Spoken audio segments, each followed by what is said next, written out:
पिछले 3 महीने से बीमार होने के कारण विधानसभा क्षेत्र से दूर रहे और आज विधायक प्रभु चव्हाण ने आज अपने विधानसभा क्षेत्र में चल रहे विभिन्न कार्यों की समीक्षा की और आज निर्वाचन क्षेत्र के विधायक पूर्व मंत्री जो बीमारी के कारण दूर थे प्रभु चव्हाण एक वरिष्ठ भाजपा नेता ने आज निर्वाचन क्षेत्र का दौरा किया।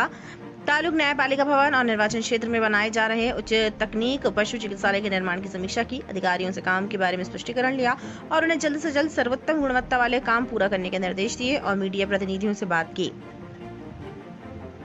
उन्होंने कहा, मैं अपने स्वास्थ्य के कारण पिछले 3 महीने से निर्वाचन क्षेत्र में नहीं हूं, इसलिए ऐसा नहीं है ये जानना संभव है कि निर्वाचन क्षेत्र में क्या हो रहा है। मैं कल से निर्वाचन क्षेत्र की यात्रा कर रहा हूं।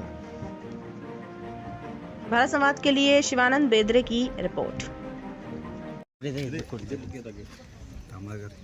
ಪುರಾನಲ್ಲಿ ಕೋರ್ಟ್ ಬಿಲ್ಡಿಂಗ್ ಪ್ರಾರಂಭ ಆಗಿದೆ. ಭಾಳ ದಿವಸದಿಂದ ಬೇಡಿಕೆ ಇತ್ತು. ಭವ್ಯ ಬಿಲ್ಡಿಂಗ್ ನಾನು ಜನರ ಕೃಪೆಯಿಂದ ನಿರ್ಮಾಣ ಮಾಡ್ತಾ ಇದ್ದೀವಿ. ಈಗ ವಿಸಿಟಿಗೆ ಬಂದೀನಿ. ಯಾವ ಥರ ಕೆಲಸ ನಡೀತಾ ಇದೆ, ಕ್ವಾಲಿಟಿ ಯಾವ ಥರ ಇದೆ, ಎಸ್ಟಿಮೇಟ್ ಪ್ರಕಾರ ನಡೀತಾ ಇದೆ ಇಲ್ಲ, ಈ ವಿಸಿಟ್ ಮಾಡೋಕ್ಕೆ ಬರ್ತಾ ಇದ್ದೀನಿ. ನಾನು ಎಲ್ಲ ವಿಸಿಟ್ ಮಾಡಿದ್ದೀನಿ. ಕೆಲಸ ಕ್ವಾಲಿಟಿ ನಡೀತಾ ಇದೆ. ಕೆಲಸ ಜಲ್ದಿ ಮಾಡಬೇಕು. ಕಾಂಟ್ರಾಕ್ಟರ್ಗೆ ಸೂಚನೆ ಕೂಡ ಕೊಟ್ಟಿದ್ದೀನಿ. ಈ ಥರ ಕೆಲಸ ನಡೀತಾ ಇದೆ. ಈ 13,50,00,000 ಅನುದಾನ ಇದೆ. ಈ ಗ್ರೌಂಡ್ +3 ಇದೆ. ಇದು ಬೇಸ್ಮೆಂಟು, ಪಾರ್ಕಿಂಗ್ ಇದೆ. ಆಮೇಲೆ ನಮ್ಮ GS ಸರಿಯಾಗಿ ಕೆಲಸ ನಡೀತಾ ಇದೆ. ಭಾಳ ಅದ್ದೂರಿಯಾಗಿ ನಮ್ಮ ಬಿಲ್ಡಿಂಗ್ ನಮ್ಮ ಗುರಿ ಇತ್ತು. ನಮ್ಮ ಗುರಿ ಪೂರ್ಣ ಆಗ್ತಾ ಇದೆ.